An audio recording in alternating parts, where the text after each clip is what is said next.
All right, so this is my diesel heater build. I'm taking it out of a beaver one of these cases and try to put it in a cooler, just sort of for fun. I don't really need to. Only for ice fishing, I thought it'd be nice to have something that's more watertight, and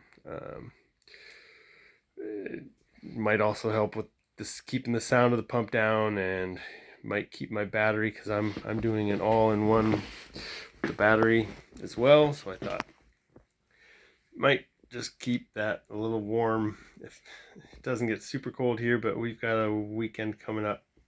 This weekend supposed to be like negative I forget, negative 20 Celsius.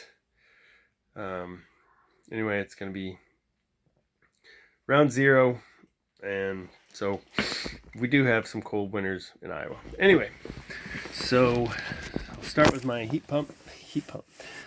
I'll start with the fuel pump. I mounted it just using this threaded nut. I don't know what these are called exactly, but thought it'd make, if I'm taking this thing in and out of here, it'll make it hold up a little bit better. Anyway, it seems to work well. I just have it finger tight. But so my pump's gonna go there. You can see where my air intake, circulation air intake is really close, but it seems to work. I haven't exactly figured out where I'm putting my gas lines.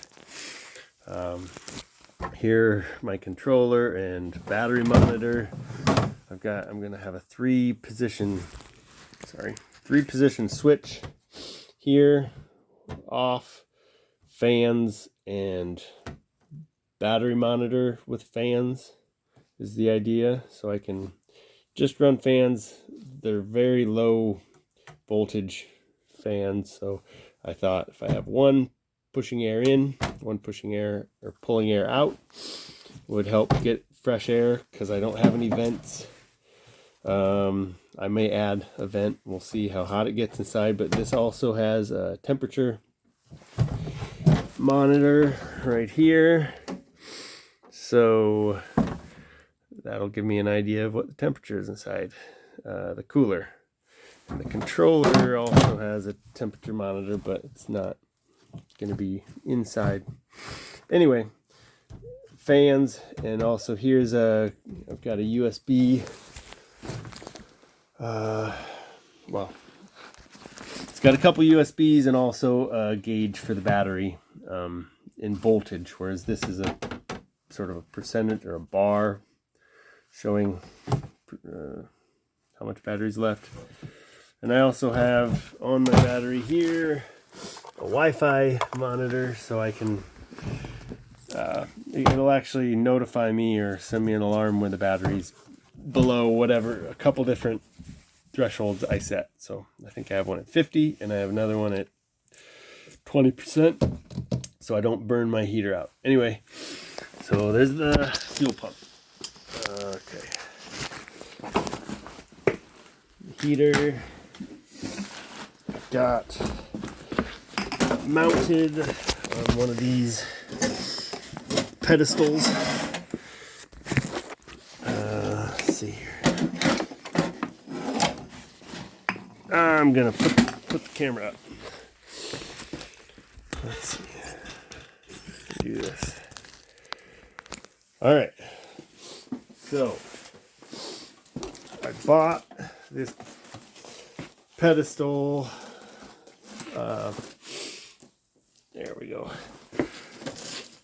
For like, I think it was like 13 bucks. I should have maybe just made something out of sheet steel, but anyway, I ended up buying one. And I added this as a heat shield, so it's going to sit this way, just to create more separation between to keep the heat contained, and not getting to my battery or fuel. So that's, I guess I didn't have that nut on there. And so here's exhaust I've already got put in there, the through hole thing.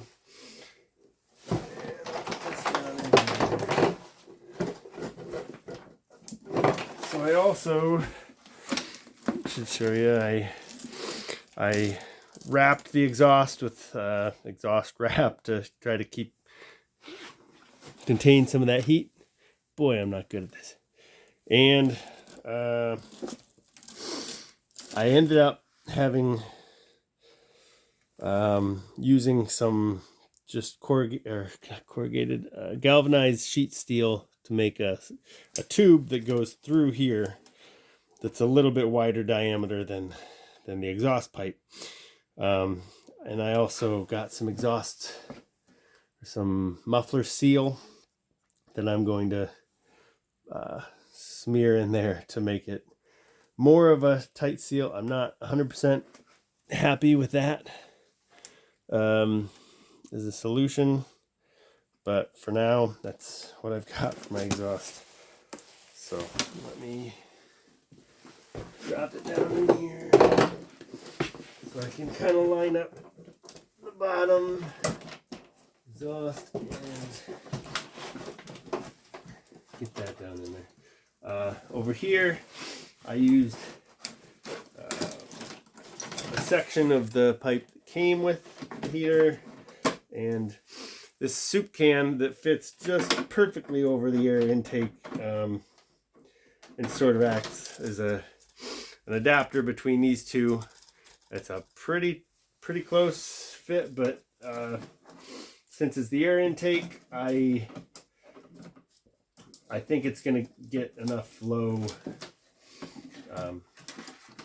where I want it to. So I just got the fuel line, just shove down there, and over there. Okay. And this, I don't know if you can see, but it has to kind of bend down a bit. That's because the handles that are sort of in the way. So I actually used my plastic welder to melt this off. You'll see why shortly. So this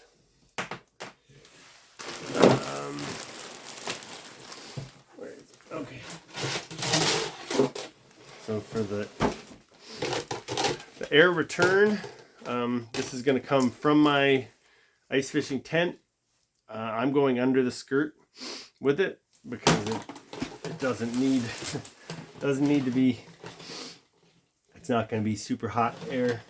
Anyway, so got this 3-inch to 4-inch adapter I got at Menards, which is a hardware store in the Midwest, and also this adapter that just has two of these sort of corrugated. That's a 3-inch connector for 3-inch pipe, so it fits nice inside the 3-inch side.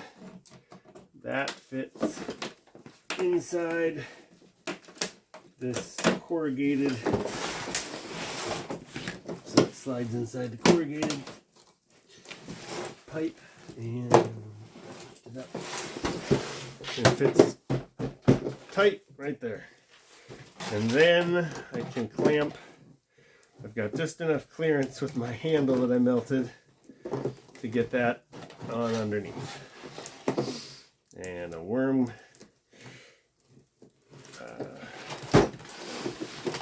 thing, worm gear thing, tighten it up. And that fits really nice. And I've got something similar going on with the other side. So that's all connected really well, I think. Holds in really tight. Gas line in there. Okay. Next, I built a sort of a shelf out of galvanized ductwork. just a sheet of it I got, and then bent stuff to fit what I wanted. So my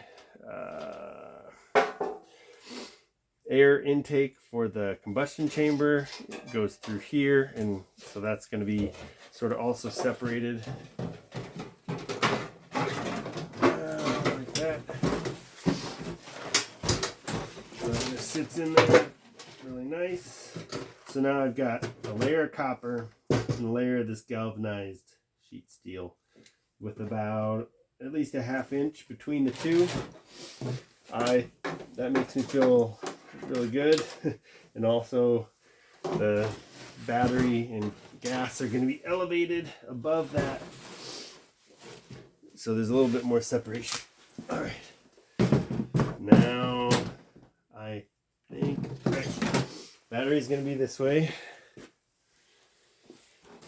Give you an idea for how tight my fit is. It's a 50 amp hour battery. Yeah, and my fuel tank is around here somewhere. For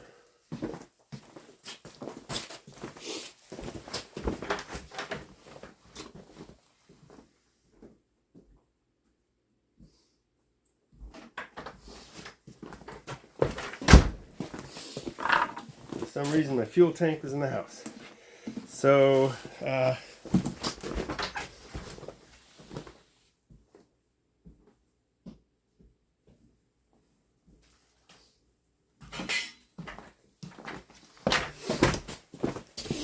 I modified my fuel tank. It had a connection here for the fuel line. I put a bolt with a couple O-rings, an O-ring on the outside, an O-ring on the inside, and I managed to get a nut on the inside and also a locking washer on the outside to try to make sure it's tight. And I got it as tight as I could. And I put the tape on here just because I didn't want that. It's so tight between my battery, I didn't want the metal of that bolt rubbing up against the battery. So let's see here. And the fuel tank, actually, that was back when I wasn't sure how things were going to sit. Fuel tank has to go this way because I've got this nice raised area in the lid, and I put this valve in here so for when I'm moving the heater, when I'm traveling, I can put this on and not have to worry about it spilling all over the place. I forgot to mention I plugged this because I'm going to pull fuel from the top. I need to cut this down so that I'm going to run it kind of just like this, and then it'll have a little bit of a raise in the end so it's not picking up any sediment from the bottom, but it'll be maybe a 1/4 inch off the bottom, I think. And that's going to sit right in here.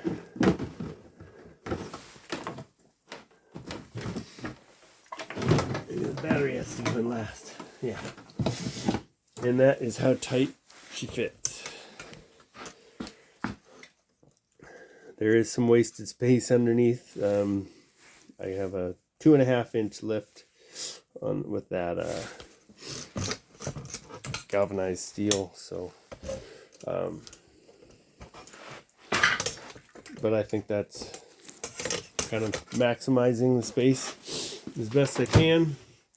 Go over here. I did the same thing. I ran that. Got a 2 to 3 inch adapter for, 3 to 4 inch adapter for dryers. That fits right in there. And actually, I didn't get this in all the way. This slides in so that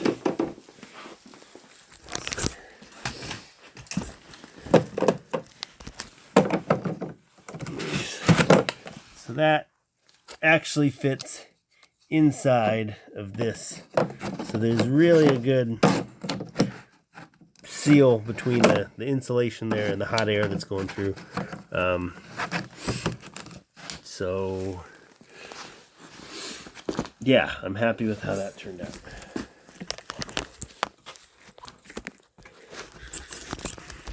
And finally, so I bought this insulated 4-inch ductwork. Used duct tape to kind of cinch this up around, the insulated part, which is separate. Slid that back a little bit and it's attached, so it'll just have to kind of sit just like this. That's how I'll use it. Sorry, I'm not good at keeping things on camera. So this is just how, this is a wire that runs here that keeps that on there pretty nice. So both sides will just connect just like this. Tighten that up. I can get it underneath the handle so it's real snug. Tighten on and it won't go anywhere. So this will run under the skirt. I've taken it out for one night, and that to the touch isn't even warm. So that fiberglass insulation does a really good job, and I think that'll be a good solution for going under the tent, not worrying about heating anything or burning the tent. So my tent wall will be right here, and yeah, hopefully she does the trick and doesn't burn down anything. So thanks for watching my first video on my diesel heater.